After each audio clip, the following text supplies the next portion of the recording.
नमस्कार दोस्तों। आइए मैं आपको आज शब्द के बारे में बताता हूँ। जैसा कि आप जानते हैं शब्द, ठीक है?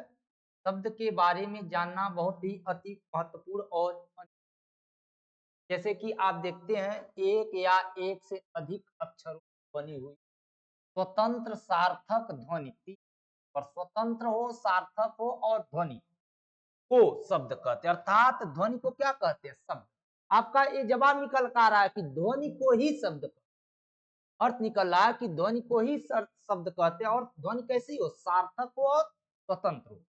अर्थात ध्वनि शब्द के दो गुण अगर एग्जाम में पूछा जाए कि शब्द के कितने गुण होते हैं तो कहेंगे सर दो गुण होते हैं, एक स्वतंत्र गुण और एक सार्थक गुण। और अगर एक शब्दों में पूछा जाए कि शब्द क्या होता है तो आप कहेंगे सर ध्वनि ही शब्द होता है। तो आपका देखिए अर्थ निकालना पड़ता है कि शब्द ध्वनि होता है। शब्द के दो गुण स्वतंत्र और सार्थक। अर्थात स्वतंत्र और सार्थक। सार्थक मीन्स स्पष्ट, जैसे अजब, कमल, जगमग आदि। अब अगर आपसे पूछा जाए कि हिंदी में शब्दों को चार प्रकार से वर्गीकृत किया जाता है, अर्थात हिंदी में शब्दों को कितने वर्ग में रखा जाता है, तो हिंदी में शब्दों को चार वर्ग में रखा जाता है। कितने वर्ग में? चार वर्ग में। एक वर्ग है रचना। रचना को ही हम बनावट, अर्थात वो शब्द जिन्हें रचा गया है, बनाया गया है। तो रचना के आधार पर तीन शब्द होते हैं, एक रूढ़ शब्द, एक यौगिक शब्द और एक योग रूढ़। आपको पता है कि रूढ़ शब्द वह होगा जिसे बनाया नहीं जाएगा और यौगिक वह होगा जब दो शब्द मिलकर के वही अर्थ निकालते हैं, ठीक। और योग रूढ़ होगा जब दो शब्द मिलकर तीसरा अर्थ निकालते हैं। आगे अभी समझाया जाएगा। अब देखिए पहला ये हो गया। दूसरा उत्पत्ति अर्थात स्रोत। उत्पत्ति पैदा कहां से हुआ है, तो यदि हम उत्पत्ति और स्रोत देखेंगे शब्दों के तो शब्द कितने प्रकार के हो जाएंगे? चार प्रकार से। तत्सम पता होगा आपको, तद्भव, देशज, विदेशज। विदेशज को ही हम आगत क्या कहते हैं? आगत कहिए और चाहे विदेशज कहिए, बात एक ही है। आगत शब्द वह है जो किसी अन्य भाषा से भारत में आए हैं। जैसे कोई विदेशी व्यक्ति भारत में आता है उसे हम आगत कह देंगे। जैसे रिक्शा एक शब्द है, रिक्शा जापानी शब्द है, लेकिन हम लोग हिंदी में प्रयोग करते हैं रिक्शा। रिक्शा जापानी है तो इसे हम आगत शब्द कहें, ठीक है। और तत्सम जो संस्कृत के जैसा शब्द है, तद्भव जो संस्कृत से पैदा हुआ है। अगर आपसे पूछेगा कि संस्कृत जैसे शब्दों को तत्सम और जो संस्कृत से पैदा हुआ है तद्भव। और देशज वह होता है जिस हिंदी शब्द की हमें उत्पत्ति न पता हो कि वह किस भाषा का है, संस्कृत का है, हिंदी का है या आगत है या विदेशज। तो ऐसे शब्दों को देशज में रख देते हैं। अब देखिए अर्थ के आधार पर, अर्थ के आधार पर चार प्रकार के शब्द। वैसे तो शब्द के दो अर्थ होते हैं, सार्थक और निरर्थक। तो हम निरर्थक के बारे में नहीं पढ़ते हैं। किसके बारे में नहीं पढ़ते हैं? निरर्थक के बारे में। तो अगर हम देखेंगे अर्थ के आधार पर चार प्रकार के एकार्थी, ऐसे शब्द जिनका एक ही अर्थ होता है। जैसे अभी आप ले लिया जाए कमल। कमल एकार्थी है, क्यों? कमल का एक ही अर्थ होता, बताइए कमल का कोई और अर्थ हो सकता है? नहीं, कमल का एक ही अर्थ होता है, पुष्प, फूल, ठीक। अब देखेंगे अनेकार्थी, कुछ शब्द ऐसे होते हैं जिनका हम अनेक अर्थ होता है, शब्द एक रहेगा उसके हम अनेक अर्थ निकाल लेंगे। कनक, कनक का मतलब धतूरा हो जाएगा, कनक मतलब गेहूं हो जाएगा, कनक मतलब सोना हो जाएगा। उसी तरह से घटा, घटा माने बादल भी हो जाएगा, घटा माने घटाना, गणित का, ठीक है। विलोम, विलोम जान ही रहे, अपोजिट वर्ड, उल्टा शब्द, ठीक। अच्छा, अगला पर्यायवाची। पर्यायवाची अर्थात समानार्थी शब्द, अर्थात एक, दो, तीन और चार। अर्थात अर्थ के आधार पर कितने प्रकार के शब्द होते हैं? चार होते हैं। अब विकारी शब्द, तो प्रयोग के आधार पर, चौथा प्रयोग के आधार पर शब्द कितने होते हैं, तो दो कहेंगे, विकारी अविकारी। या विकार के आधार पर, विकार का शाब्दिक अर्थ होता है परिवर्तन। अब आगे देखते हैं यहां पर, अब रचना और बनावट के आधार पर रूढ़, यौगिक, योग रूढ़। अब रूढ़ क्या होता है, जिन शब्दों के सार्थक खंड या टुकड़े नहीं होते हैं, अर्थात जिन शब्दों के टुकड़े नहीं किए जा सकते। अब जैसे कल, कल को तोड़ पाएंगे नहीं, घोड़ा शब्द को तोड़ सकते नहीं, कटोरी को नहीं, नल को नहीं, इन शब्दों को तोड़ा नहीं जा सकता। कमल लिख लीजिए, कमल को तोड़कर कोई अर्थ निकाल पाएंगे नहीं, नील को तोड़कर कोई अर्थ निकाल पाएंगे नहीं, कलम, कलम को तोड़कर कोई अर्थ निकाल पाएंगे नहीं। ऐसे शब्दों को रूढ़ बोल दिया जाएगा। आगे देखेंगे यौगिक शब्द, आगे कह रहा है यौगिक का अर्थ है योग, अर्थात मेल, अर्थात जोड़।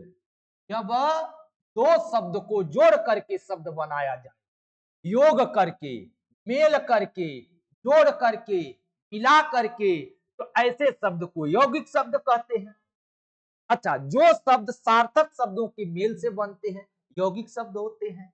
एक बार और ध्यान दीजिएगा, यौगिक शब्द वह होते हैं जब आपस में मिलेंगे तो अपना ही अर्थ निकालेंगे, तीसरा अर्थ नहीं निकालेंगे। जैसे अब देखिए, राज और पुरुष, राज और पुरुष, राजपुरुष, राज और पुरुष। अब देखिए यहां पर राज और पुरुष जुटा है तो राजपुरुष ही निकला है, कोई तीसरा अर्थ नहीं निकला है। आगे अभी समझ जाएंगे आप। जैसे देव धन आलय बराबर देवालय ही निकला है, कोई परिवर्तन नहीं। देव और दूत मिलकर देवदूत हुआ है, अर्थात इन शब्दों में और इन शब्दों में कोई चेंजिंग नहीं है दोस्तों, ठीक है। इन शब्दों में कोई चेंजिंग नहीं है मेरे दोस्तों, तो गौर करेंगे। अच्छा नोट्स है, आप बनाएंगे थोड़ा सा हल्के में, अभी हम दे रहे हैं क्योंकि लंबा करने का कोई जरूरत नहीं है, तो वही आप गौर करेंगे। योगी, ठीक। अब देखिए आगे आ गया योग रूढ़। अब यहां पर योग और रूढ़ दो शब्दों से, ये वे शब्द होते हैं जो आपस में सामान्य अर्थ को न प्रकट करते हैं। अर्थात आपने देखा यौगिक शब्द सामान्य अर्थ प्रकट करता है, लेकिन योग रूढ़ शब्द सामान्य अर्थ न प्रकट करके तीसरा अर्थ निकालता है। यहां पर गौर करेंगे, किसी विशेष रूढ़ अर्थ को प्रकट करता है। अर्थात यौगिक शब्द जब रूढ़ अर्थ निकाले, यौगिक शब्द जब रूढ़ अर्थ निकाले तो हम उसे योग रूढ़ शब्द कहते हैं। ये मुख्यतः बहुव्रीहि समास होते हैं। एक चीज और गौर कीजिएगा, अक्सर का मतलब 90% कितने योग रूढ़ शब्द हैं बहुव्रीहि समास के उदाहरण हो। यहां पर देखिए पंक और ज, पंक माने कीचड़, ज माने जन्म लेने वाला, कीचड़ में उत्पन्न होने वाला, अर्थात तीसरा अर्थ निकल गया कमल।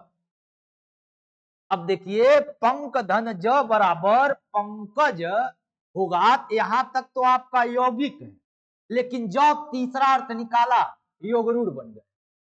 जैसे दस धन आनन बराबर दशानन यदि कहेंगे तो सामान्य अर्थ है, इसे यौगिक कहेंगे, लेकिन जब तीसरा अर्थ निकाल दिया रावण।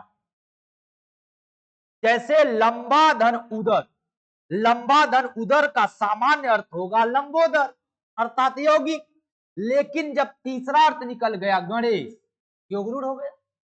उसी तरह से वज्र और पाड़ी, वज्र पाड़ी ये सामान्य अर्थ है, लेकिन जब तीसरा अर्थ निकल गया इंद्र, किसके हाथ में वज्र होता है, इंद्र के हाथ में, किसका लंबा उदर है, गणेश का, किसका दशानन होता है, रावण का, किसका, कौन पंख में जन्म लेता है, कमल।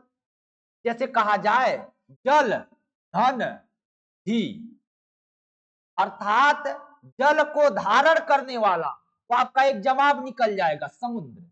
जल को कौन धारण करता है, समुद्र। उसी तरह से जल धन द, जल देने वाला, तो समान अर्थ निकल जाएगा। जल कौन देता है? बादल। जल की कौन देता है हमें? बादल देता है। तो तीसरा देखिए, दो मिल रहे हैं, तीसरा अर्थ निकल रहा है। दो मिल रहे हैं, तीसरा अर्थ निकल रहा है। तो जब तीसरा अर्थ निकलता है उसी को तो हम बहुव्रीहि समास कहते हैं। ठीक, इन्हीं को हम योगरूढ़ कहते हैं। अर्थात बहुव्रीहि समास योगरूढ़ के उदाहरण हो सकते हैं। जैसे चंद्र, धन, शिखर। अर्थात चंद्रमा है शिखर पर जिसके, तो आपका जवाब आ जाएगा कि नहीं? शिव। अर्थ निकल गया कि नहीं? अगर कहा जाए मुरली धनधर, तो मुरलीधर का अर्थ निकल गया ना कृष्ण। लेकिन यदि हम कह दें देव धन आलय, अब बताइए देव धन आलय का तीसरा अर्थ निकालिए आप। कोई नहीं है। जब तीसरा अर्थ नहीं निकलेगा तो इन्हें हम यौगिक कहेंगे। लेकिन जब तीसरा अर्थ निकल जाएगा उन्हें हम योग रूढ़ कहेंगे। दोस्तों ये गौर करिए। ठीक, आगे गौर करेंगे। अब देखिए, उत्पत्ति के आधार पर चार प्रकार के शब्द पीछे बताए थे। तत्सम, तद्भव, देशज, विदेशज या आगत। अब देखिए तत्सम, तत् धन सम। तत् माने उसके, तत् माने उसके समान। किसके? संस्कृत के। किसके? संस्कृत के। तत् माने उसके, सम माने समान। किसके समान? संस्कृत के। जो शब्द संस्कृत के समान होते हैं, जैसे हम कान लिखते हैं, कान संस्कृत जैसा है? नहीं, कहेंगे कर। संस्कृत जैसा है। अगर हम आग लिखेंगे, आग संस्कृत जैसा है? नहीं, कहेंगे सर अग्नि। अग्नि संस्कृत जैसी है। ठीक, संस्कृत जैसे। अगर हम लिखते हैं सूरज, तो हम संस्कृत में सूरज ऐसे लिखते हैं? नहीं, लिखेंगे सूर्य। तो ये शब्द क्या है? तत्सम है, संस्कृत के समान है। और ये शब्द क्या होते हैं? तद्भव होते हैं। आगे हम उदाहरण देंगे दोस्तों। आगे हम उदाहरण में आपको सारे चीजें रखेंगे और आपको पूरा उस पर वर्क किया जाएगा ताकि आपका कॉन्सेप्ट क्लियर। ठीक, तो ये तो आप समझ गए। हिंदी में अनेक शब्द संस्कृत से सीधे आए हैं। कहां से आए हैं? संस्कृत से। क्योंकि संस्कृत को तो आदि जननी कहा जाता है। हिंदी का, पाली का, प्रकृत का, मराठी का, गुजराती का, इन सारे भाषाओं के जो शब्द हैं सब कहां से आए हैं? तो संस्कृत से आए हैं, तो जैसे के तैसे लिख दिए जाते हैं तो तत्सम है।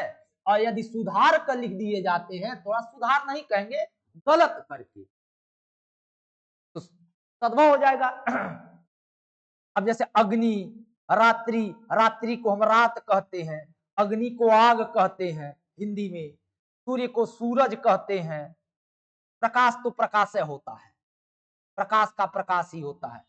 क्षेत्र को खेत कहते हैं आदि।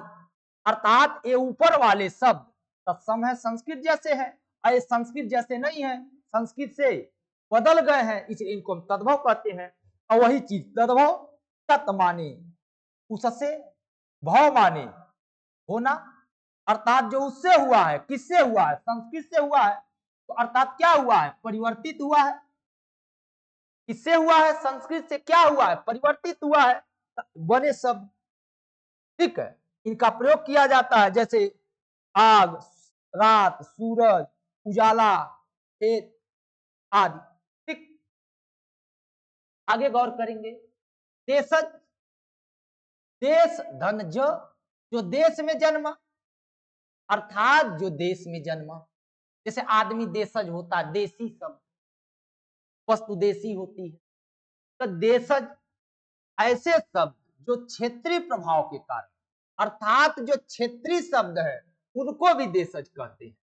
कारण परिस्थिति की आवश्यकता अनुसार बनकर प्रचलित हो गए। जैसे थैला, पेट, पगड़ी, लोटा, खटखटाना, खिचड़ी, ये शब्द देशज शब्द हैं।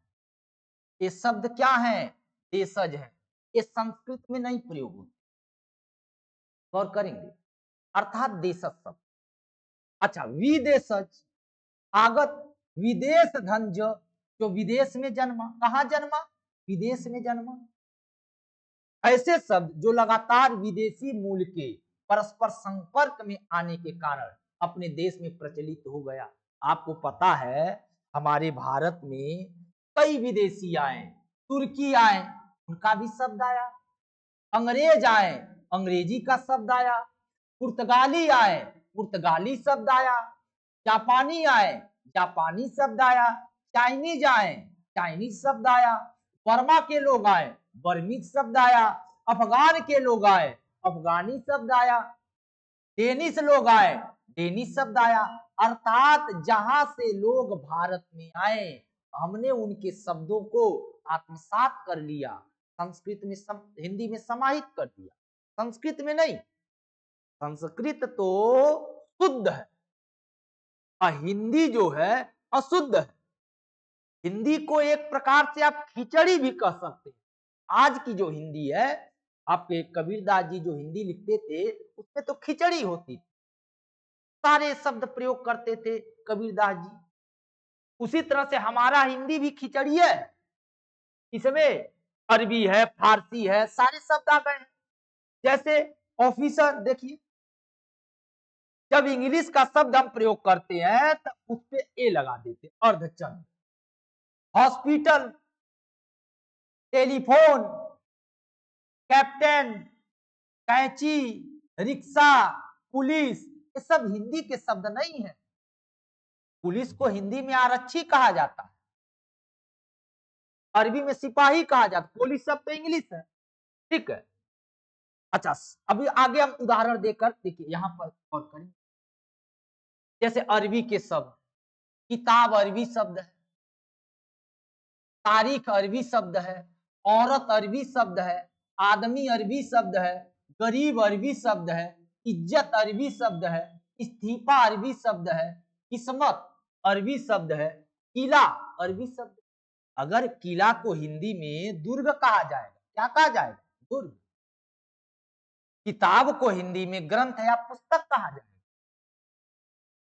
तारीख को दिनांक, दिन से दिनांक कहा जाएगा, दिन धन अंक।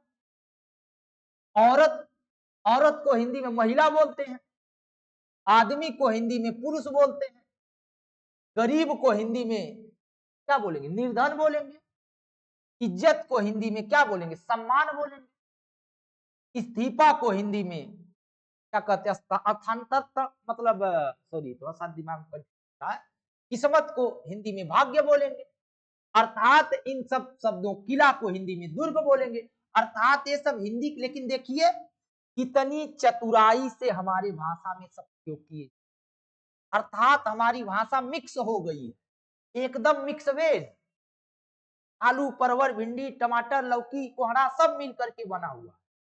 देखिए किताब, कभी लगेगा बच्चे को कि किताब अरबी शब्द है, तारीख अरबी है, औरत अरबी है, आदमी अरबी है, गरीब अरबी है, इज्जत अरबी है, इस्तीफा अरबी है, किस्मत अरबी है, टोटल अरबी है। उसी तरह से फारसी, ईरान वाली। कबूतर देखिए, कपोत बोलते हैं हम लोग, कबूतर। चश्मा देखिए, ऐनक बोलते हैं। चरखा देखिए, गांधी जी वाला। बुखार, जलेबी, अब देखिए जलेबी भी फारसी है। कारखाना, अदालत, चपरासी, रुमाल, समोसा, समोसा, दीवार, दीवार, ठीक है। इश्क, फिल्मों के नाम सारे फारसी से आए हैं। देखिए फारसी शब्द हैं, कितना कमियां नजर आ रही है हमारे हिंदी में। कबूतर, चश्मा, चरखा, बुखार, जलेबी, कारखाना, अदालत, चपरासी। लेकिन लगेगा हम लोगों को लगता है कि ये सब हिंदी के शब्द हैं, कहीं कहीं हम लोग अशुद्ध बोलते हैं। सोचना चाहिए, इनको हमें हिंदी से एग्जिट बाहर कर देना और इनके स्थान पर हमें परिमार्जित शुद्ध हिंदी बोलने का प्रयोग करना चाहिए, जिससे हमारा ग्रामर, हमारी वाक्य शुद्धि होती। यही एग्जामिनर चाहता है, परीक्षक यही चाहता है कि बच्चा शुद्ध हिंदी बोले। अंग्रेजी में देखिए लालटेन, rail, ticket, class, warranty, policy, fees, share, appeal, ये सब प्रयोग हो रहे हैं धड़ल्ले से हमारे हिंदी में। उसी तरह से तुर्की शब्द देखिए, तुर्की जो तुर्क से आए थे, कैंची लेकर आए, कुली, कालीन, बेगम, उर्दू। उर्दू उर्दू एक भाषा है, लेकिन उर्दू शब्द तुर्की है। उर्दू भाषा फारसी और हिंदी के मेल से बनी। उर्दू फारसी और हिंदी, आधा फारसी आधा का ज्यादा हिंदी है और कुछ फारसी, उर्दू बना। पाकिस्तान का नेशनल लैंग्वेज है उर्दू। मुगल, मुगल शब्द तुर्की। दरोगा, कमीज, महिलाओं कमीज, सूट, सॉरी सूट नहीं, कमीज कह दीजिए, ठीक है। तो कमीज, दरोगा, मुगल, उर्दू, बेगम, कालीन, कुली, कैंची, ये सब के सब शब्द क्या है? ये सभी के सभी शब्द कहां से आए हैं? तुर्की से। पुर्तगाली भी भारत में आए, अलमारी, आलपीन, कमीज, पिस्तौल, तंबाकू, ये सारे शब्द क्या है? काजू, बादाम नहीं, काजू, ये सब क्या है? पुर्तगाली है। उसके बाद देखेंगे चीनी शब्द, चाय, चीनी, लीची, चीकू, नमे से मालूम हो रहा है चीनी है सब। चाय, चीनी, लीची, चीकू, ये सब चाइनीज शब्द हैं। जैसे चाइनीज वस्तुएं भारत में हो गई हैं, चाइनीज शब्द भी है हमारे। जापानी, बस एक रिक्शा है। तो ये सभी शब्द क्या हैं? विदेशज शब्द हैं। इनकी पहचान रखनी चाहिए, और कभी कभी एग्जामों में लेकर आते हैं, एग्जामिनर पूछते हैं, ठीक। उसी तरह से संकर शब्द एक आएगा, संकर। संकर शब्द का मतलब होता है जब दो भाषाएं आपस में मिल जाए और एक नया शब्द गढ़ दिया जाए। जैसे भिन्न भाषा, अर्थात अलग अलग भाषा का क्या हो? मेल हो, उससे क्या बने? शब्द बने, क्या कहलाएगा? संकर। जैसे देखिए रेल शब्द अंग्रेजी है और गाड़ी शब्द हिंदी है, नया शब्द बन गया रेलगाड़ी। छाया संस्कृत शब्द है और दार फारसी है, छायादार, संकर शब्द है। रफ्फू फारसी है और चक्कर हिंदी है, रफू चक्कर, क्या बन गया? जैसे टिकट घर, टिकट क्या है? टिकट अंग्रेजी है और हिंदी में लिख दिया जाए घर, देखिए टिकट घर, तो हिंदी में लिख देते हैं टिकट घर। हवालात, हवा अधनलात, ठीक है। तो कहने का मतलब ये सारे शब्द क्या है? संकर शब्द। जब दो भाषाओं के मेल से बनते हैं तो पढ़ ही लिए। अगला देखेंगे, अर्थ के आधार पर शब्द, में पूछेगा अर्थ के आधार, तो आप कहेंगे एक तो एकार्थी हो गया, एक अनेकार्थी हो गया, पर्यायवाची अर्थात समानार्थी, बात एक होता है। चाहे पर्यायवाची कहिए चाहे समानार्थी कहिए, विलोम कहिए। एग्जाम में एक एक एक एक रख करके आपसे इसी चैप्टर से 4 क्वेश्चन, छोटे से छोटे एग्जाम हो, अब बड़े में तो दो ठो, ध्यान देना चाहिए, गौर करना चाहिए। एकार्थी जिन शब्दों का केवल एक ही अर्थ, केवल एक ही अर्थ हो, केवल एक ही एकार्थी शब्द है। जैसे गंगा, कोई अर्थ निकालिए। राधा, लखनऊ, मार्च, किताब, कमल, ठीक। अनेकार्थी जिन शब्दों के एक से अधिक अर्थ होते हैं, अनेकार्थी शब्द होते हैं। आप जानते हैं कई समास में, हिंदी में जब समास पढ़ेंगे, अलंकार पढ़ेंगे, तो वहां पर इन शब्दों की जरूरत पड़ेगी, विशेषकर अलंकार में। अलंकार में ऐसे शब्द जिनके अनेक अर्थ होते हैं, ठीक है।